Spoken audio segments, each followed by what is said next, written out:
સુરત શહેરમાં ચર્ચાસ્પદ બનેલા થાઈલેન્ડની યુવતીનો હત્યાભેદ ઉકેલવામાં આખરે પોલીસને સફળતા સાંપડી છે. પોલીસને પહેલેથી જ જેના પર શંકા હતી તે હેમવતી થેરાપિસ્ટ યુવતી આયડા જ હત્યારી નીકળી હતી.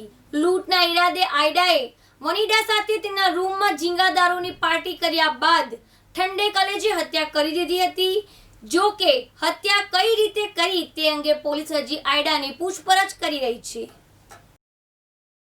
મળતી માહિતી પ્રમાણે મગદલ્લા ખાતે રહેતી થાઈલેન્ડની યુવતી વનિન્ના બ્રુઝને ઉર્ફે મામીની ભેદી સંજોગોમાં ઘરમાંથી ભળતું થયેલી લાશ મળી આવી હતી.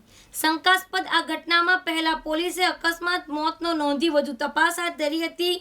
ત્યારબાદ સ્થળ ઉપર કરનાર ફોરેન્સિક એક્સપર્ટ ડીજીવીસીએલ, એફએસએલ તથા ઇલેક્ટ્રિક ઇન્સ્પેક્ટરની ટીમ પણ હત્યાની આશંકા વ્યક્ત કરી હતી.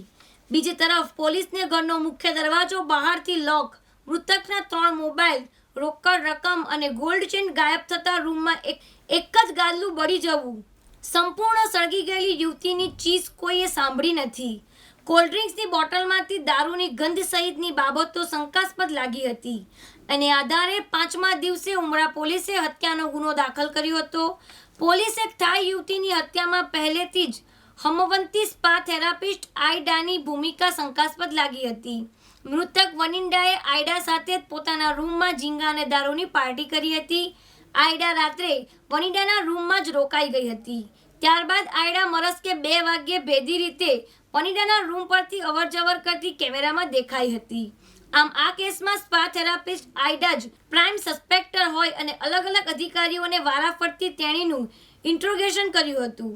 જોકે આયડા મર્ડર કર્યાનો ઇનકાર કરતી હતી. બીજી તરફ આયડાની મલેશિયા અને જાપાનમાં ગુનાહિત હિસ્ટ્રી હોવાના ઇનપુટ મળતા ફરી આયડા ફરતે તપાસ કેન્દ્ર કરાઈ હતી. આખરે પોલીસે આયડા વિરુદ્ધના એવિડન્સ મળી આવ્યા હતા અને ગુનાનો ભેદ ઉકેલાઈ ગયો હતો.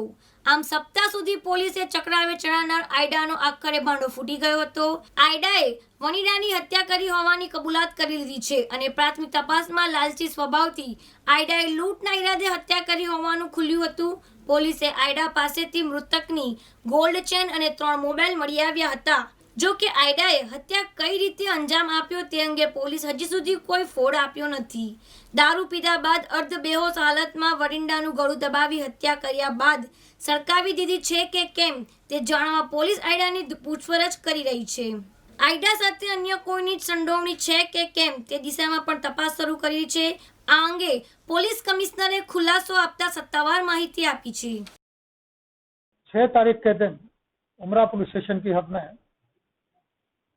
एक थाई नागरिक जो इंडिया में टूरिस्ट वीजा पे थी और सूरत में रह रही थी लगभग 3 महीने से, उसकी डेड बॉडी जिस मकान में वो रहती थी उसके रूम में से जली हुई हालत में मिली और उसके रूम का दरवाजा बाहर से लॉक किया गया था. इस डेड बॉडी का पैनल डॉक्टर्स की टीम द्वारा पोस्टमार्टम किया गया.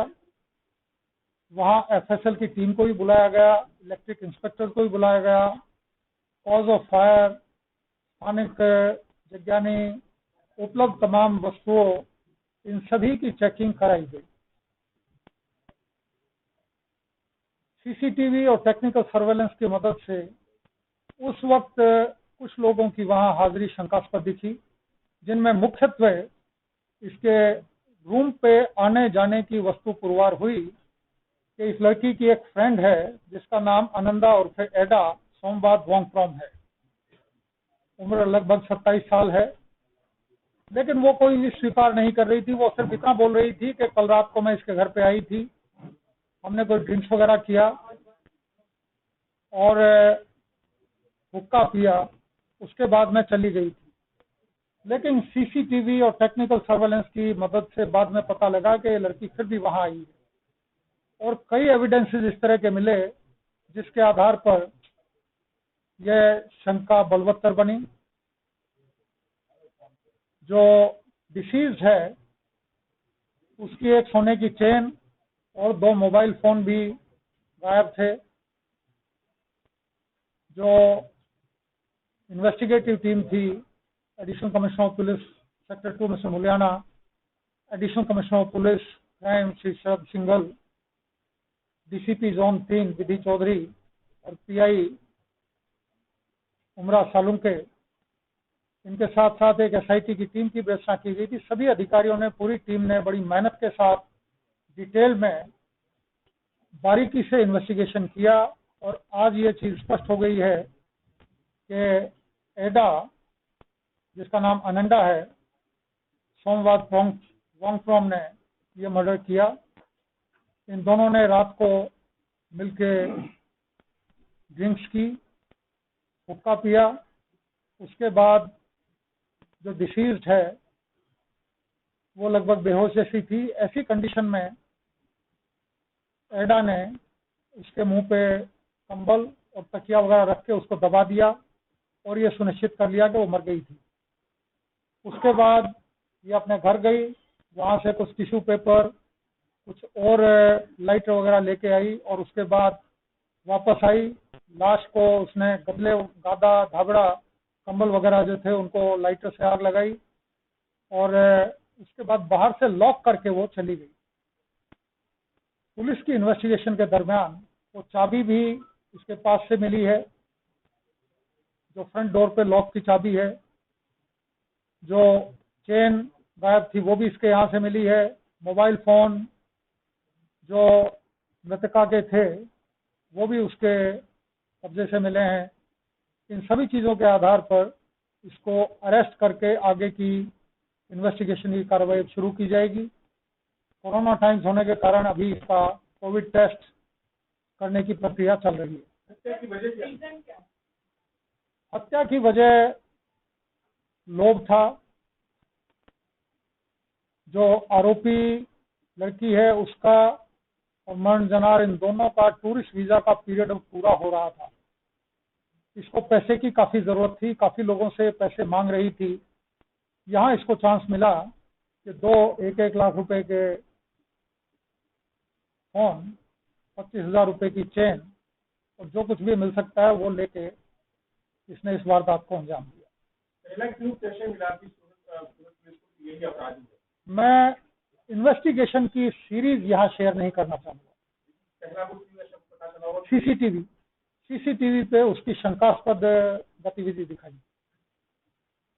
और कोई घटना में इन्वॉल्व है क्या कि अकेले उसने मर्डर किया? अभी तक और किसी की भी इसमें शामिल होने की बात ध्यान पे नहीं आई है, लेकिन we have our minds open. हम काम कर रहे हैं। अभी इन्वेस्टिगेशन की बाकी चीजें आगे चलेंगी। पुलिस जिस तरह से पहले से इसे हादसा मान रही थी, अचानक क्यों ऐसा लगा कि हत्या हुई है? क्या किन पे ध्यान दिया गया? नहीं, सूरत पुलिस कुछ भी नहीं मान रही थी। सूरत पुलिस अपना दिमाग एकदम खुले रख के इन्वेस्टिगेशन कर रही थी। हमेशा जब भी होता है, डेड बॉडी कोई मिलती है और कोई फरियाद नहीं होती तो अकस्मात मौत उसमें लिया जाता है। उसी तरह से इस केस में लिया गया था। But we had our minds open. जैसे जैसे हमें सुराग मिलते गए, जैसे इन्वेस्टिगेशन में चीजें बाहर आती गई, उसके बाद माइंड क्लियर हुआ। फिर मर्डर का ऑफेंस रजिस्टर किया गया और उसके बाद जब एविडेंसेस मिले तो आरोपी को अरेस्ट कर दिया गया। एम्बेसी से कैसे पुलिस संपर्क बनाए हुए, क्या कुछ रिपोर्ट दे रहे थे? एम्बेसी, किसी भी देश का कोई नागरिक कहीं गुम होता है, उसके बारे में कोई इस तरह की कोई इंसिडेंट की खबर मिलती है तो एम्बेसी सामने संपर्क करती है। हमें भी कुछ एक इन्फॉर्मेशन चाहिए थी, इसलिए हम एम्बेसी के संपर्क में। जो मोबाइल जब्त किया गया वो कौन सी ये चीज स्थान है, ये इम्पोर्टेंट नहीं है। सर, एक खबर और है सूरत पुलिस की, मैं उससे हटके पूछता हूँ। अजालियन पुलिस ने जो खुदकुशी करने बंदा जा रहा था उसको बचाया है, तो उसके बारे में जानकारी आपको? जब तक मैं उसके बारे में पूरी डिटेल्स नहीं लूंगा मैं यहाँ बात नहीं करना चाहूँगा। एक इंसिडेंटली क्या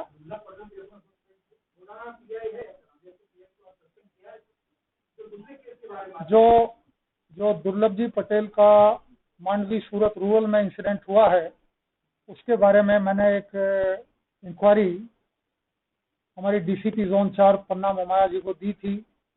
उनकी प्राथमिक रिपोर्ट मुझे मिली है।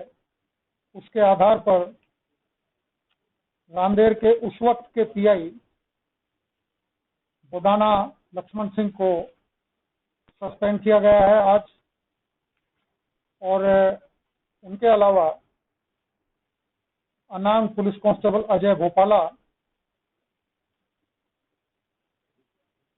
एक एएसआई हैं किरण सिंह बाबर सिंह, उनको, और उधना का एक और पुलिसमैन है विजय शिंदे, इन चारों को आज सस्पेंड किया गया है।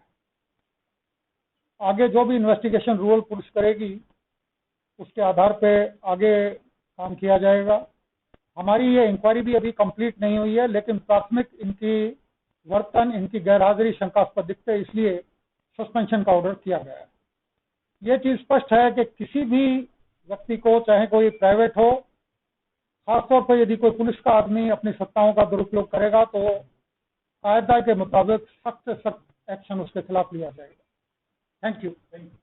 કેમેરામેન સાબિર સૈયદ સાથે સોનલ ટોપીવાલા, દિવ્યાંગ ન્યૂઝ, સુરત।